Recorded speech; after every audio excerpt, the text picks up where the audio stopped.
Welcome to Black Box, a channel featuring excellent movie summaries aimed to help you save time. As a result, in this video, we will provide a detailed summary of the plot of the movie 10 Cloverfield Lane 2016. In New Orleans, a fashion designer named Michelle frantically packs a suitcase. She heads out, leaving her keys and a diamond ring behind. She drives out of the city, plagued with troubles in her mind, while filling up her car at a gas station. That evening, Michelle sees a suspicious truck parked behind her car. She ignores it and continues her journey back on the road. She receives a call from Ben, her ex-fiancé. Ben begs for her to come back, but Michelle refuses to speak. The couple had a fight, which caused Michelle to leave abruptly. Tired of his pleading, Michelle ends the call and turns the radio on. The news reports a power surge that caused a widespread blackout in the city. Ben calls her again, but something crashes onto her car before she can answer, causing it to flip off the road. Michelle wakes up in a nondescript concrete room, seeing her leg injured and chained to the wall. The power hums, waning in and out. Michelle tries to pry the shackles off, but it's no use. She weeps, confused and terrified. Not wanting to be a victim, she grabs the fourth pole and uses it to grab her phone from the opposite corner of the room. She's successful, only to find her phone has no service. Heavy footsteps sound from the other side of the wall. Michelle covers herself with a blanket, awaiting her captor. A large man enters, carrying a plate of food and a gun on his belt. Michelle begs for her life, but the man doesn't acknowledge her. Instead, he fixes her for back. The man, Howard, claims that he simply intends to keep her alive. He gives her a set of crutches, telling her to practice walking with them. Michelle bluffs, telling him that her fiancé will call the cops. Howard confidently tells her that no one is looking for her before tossing her the key to the chains. As soon as he's out, Michelle frees herself and puts on clothes. She tries to open the door, but it's locked, determined to escape. She uses the key to file a sharp end on her crutch. She opens the vent in her room and lights her shirt on fire, producing enough smoke to trigger the fire alarm and force Howard to return. Ready to fight, she waits by the door and ambushes him. But Howard grabs her and injects a sedative into her arm. Michelle wakes up in the same room, food waiting for her. Howard admires her spunk, but says that she should be thankful that he found her. Michelle begs for her freedom again, but Howard tells her there's nowhere else to go. Howard recounts saving her from the car crash. He explains that a potential nuclear attack happened, but they're safe in his bunker. Hoping to get on his good side, Michelle thanks him but suggests that she needs a hospital. This frustrates Howard, claiming that the air outside is contaminated and it could be a few years before it's safe to go out. Michelle wants to call her family, but Howard is sure that everyone outside is dead. A noise from outside informs Michelle that there's someone else with them in the bunker. Howard locks her in the room again before dealing with the other person. Hours later, Michelle wakes up to find the door finally open. She walks out and sees a hallway full of supplies. There, she meets the other resident, Emmett, whose arm is injured. Michelle brings up trying to escape with him, but Emmett is also convinced that the air outside is contaminated. Howard finds them, telling Michelle that the sound earlier was Emmett knocking down a week's worth of food. Howard gives them a tour of the common area, stocked with DVDs, books, and other entertainment media. Howard lays down some rules, including the no-touch rule. He shows Michelle his private room, where the only bathroom in the bunker is, asking her to take a shower. Despite Michelle's insistence on privacy, Howard decides to keep watch by the door, as he doesn't trust her yet. While preparing a meal, Howard mentions Megan, but only says that she's not with them any longer. When the power fluctuates, Michelle suggests that it's caused by a car above them. Howard insists that there is no one above them.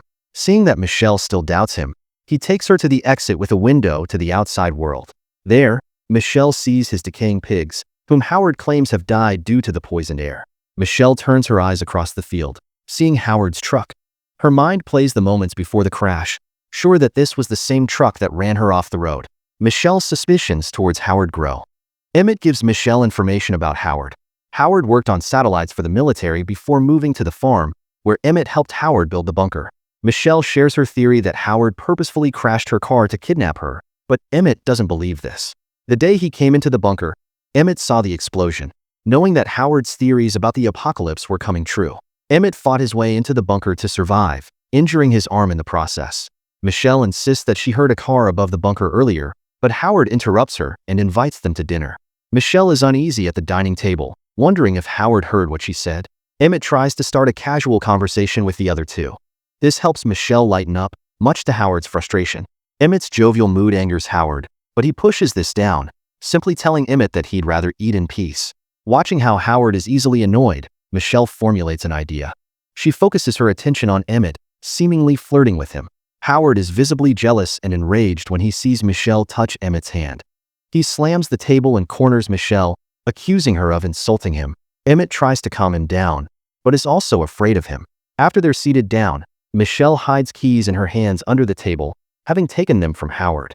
The sound of a car overhead catches all of their attention. Seeing an opportunity, Michelle grabs a bottle and slams it across Howard's face. She climbs up the table into the bunker's exit. Her hands shake as she unlocks the door. Howard clambers up the steps, barely reaching her before she opens the first door and closes it behind her. She starts opening the second door but spots a car in front. Hope fills Michelle. She starts calling for help while still struggling with the locks on the door. Suddenly, a woman covered with lesions crashes against the door, begging Michelle to let her in. Howard orders Michelle not to let her in. Finally realizing that Howard may be telling the truth, Michelle stops unlocking the door and asks Howard if they can help the woman. The woman starts banging her head on the door. The frightened Michelle backs away. After the event, Michelle is kept in the concrete room again. Howard confesses that he crashed her car, but it was an accident. He knew the attack was coming after hearing the news. He drove in a panic to get back to his bunker, and it caused him to crash her car. He offers her a set of Megan's old clothes to clean up. After showering, Howard tells her that the woman outside was a neighbor, Leslie, who could have heard about his bunker. He then has Michelle stitch up the wound she caused on his face. After giving Michelle her belongings from her car, Howard finally opens up about his estranged daughter, Megan, who was taken to Chicago by her mother. Later, Emmett tells Michelle how he competed in track competitions, which got him accepted to Louisiana Tech University, but he got scared about failing and didn't go. This prompts Michelle to share how she was always protected by her brother when their father got mad. But when she had a chance to help another girl with an enraged father, Michelle still got scared and ran. She regrets her actions, but Emmett promises her that their lives can still mean something since they're still alive. Over the next few days, the trio adjusted to life underground, enjoying each other's camaraderie. One day, the bunker shakes, and they hear helicopters flying overhead. As the power flickers, Howard figures that even if it's the military, it might be the enemy sweeping the ground for survivors. An alarm sounds. Their air filtration system is blocked. Michelle is assigned to climb into the vents and restart the air filtration system.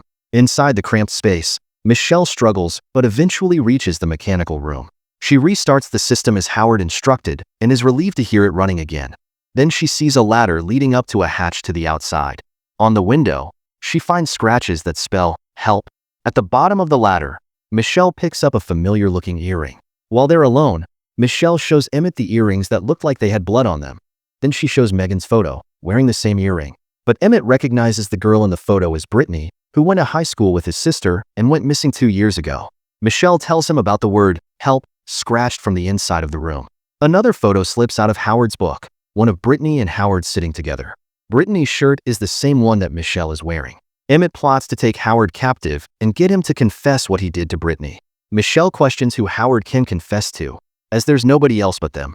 Howard interrupts them and tells Michelle to shower. While preparing her shower, Michelle stares at the shower curtain, formulating a plan. She shows Emmett a drawing she did on a magazine, convincing him to follow along. Later that night, Emmett grabs a pair of scissors from the kitchen. Then he convinces Howard that Michelle may have contaminated his bathroom when she took a shower after fixing the air filtration system. As a precaution, Howard disposes of the shower curtain, but Michelle secretly retrieves it. Using various materials in the bunker, Michelle makes a hazmat suit so that one of them could go outside and look for help. While playing a board game, Emmett becomes flustered, making Howard suspicious. Later that day, Michelle continues to work on the hazmat suit when Howard arrives, barely giving her time to hide everything. Michelle, Howard, and Emmett transfer a barrel from the kitchen to Howard's room. Howard explains that the acid inside can dissolve most biological material, including humans.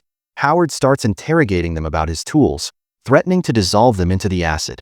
Hoping to calm him down, Emmett lies that he took the tools to make a weapon and that Michelle had nothing to do with it. He tells Howard that he wanted Michelle to respect him the way she respects Howard.